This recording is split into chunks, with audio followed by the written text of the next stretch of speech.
Shalom. Le royaume d'Israël avait eu son premier roi, Saül, issu de la tribu de Benjamin. Mais il n'avait pas tenu dans les préceptes de l'Éternel. Il s'est vite égaré loin de Dieu. Son impatience, ses multiples compromissions, son entêtement ont eu raison de lui. Il lui est arrivé la pire des choses qui puisse arriver à un être humain, être rejeté par Dieu. Et oui, c'est le stade ultime d'une rébellion contre Dieu. C'est l'aboutissement du péché impardonnable, le péché contre le Saint-Esprit dont parle Jésus. As-tu commis le péché impardonnable? Te poses-tu cette question assez régulièrement? Plusieurs ont eu à me poser cette question. Je vais saisir cette occasion pour répondre une fois de plus à cette préoccupation.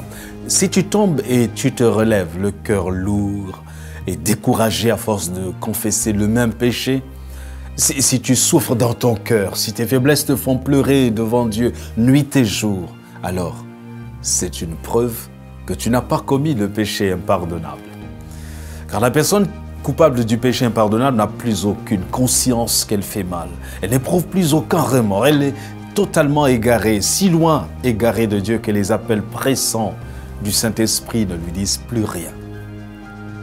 Si tu éprouves de la peine après chaque péché, ne crains rien. Le sang de Jésus-Christ lave de tout péché et t'accorde la victoire sur le péché. Il suffit juste de croire. Satan se réjouit quand il réussit à faire croire aux gens qu'ils ont commis le péché irrémissible. C'est même quoi le péché contre le Saint-Esprit? Lisons les paroles de Jésus dans Marc chapitre 3, versets 28 à 30.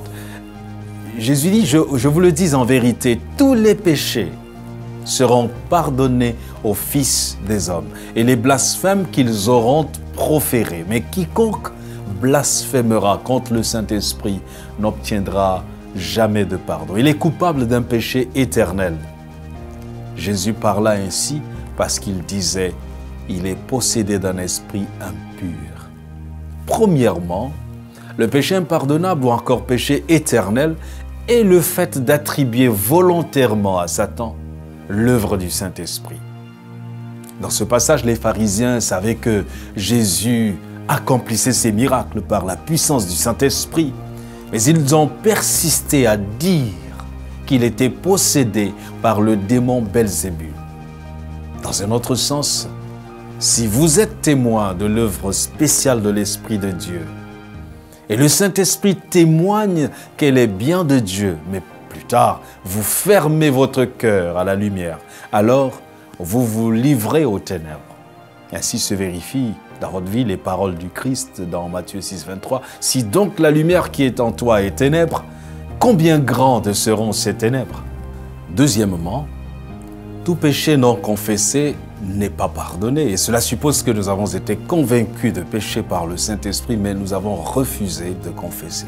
Cette tendre voix du Saint-Esprit ne résonnera plus de la même manière à notre cœur que la première fois. Et si nous résistons et refusons de confesser, de nous repentir, notre cœur sera de moins en moins sensible à la voix du Saint-Esprit. Personne n'est plus endurci que celui qui fait peu de cas de l'appel de la miséricorde et qui méprise l'Esprit de grâce. Sous sa forme la plus ordinaire, le péché contre le Saint-Esprit pousse les hommes à négliger avec persistance l'invitation au repentir. Chaque pas qui nous éloigne du Christ nous éloigne du salut et nous prépare à commettre le péché contre le Saint-Esprit. Si nous injurions le prince de la vie et le couvrons d'opprobre aux yeux de ceux de la synagogue de Satan, si nous refusons d'écouter les messagers qu'il nous envoie, préférant écouter les agents de Satan, alors le danger nous guette. Il ne va rester aucun espoir de pardon.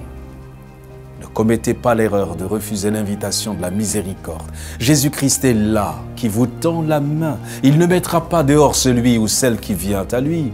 Dieu ne désire pas la mort du pécheur, du méchant, mais ce qu'il désire, c'est que le méchant change de conduite et vive. Si tu es tombé et tu as renié la foi, si tu es entraîné, tu as été entraîné loin de la maison de ton Père comme l'enfant prodigue, le Père est là qui te veut à la maison. Qu'attends-tu? Reviens à la maison. C'est pour toi que Jésus a payé de son sang. Tu peux dire à Dieu, me voici Seigneur. Et déjà voici les anges qui se réjouissent. Bienvenue à la maison et sois béni.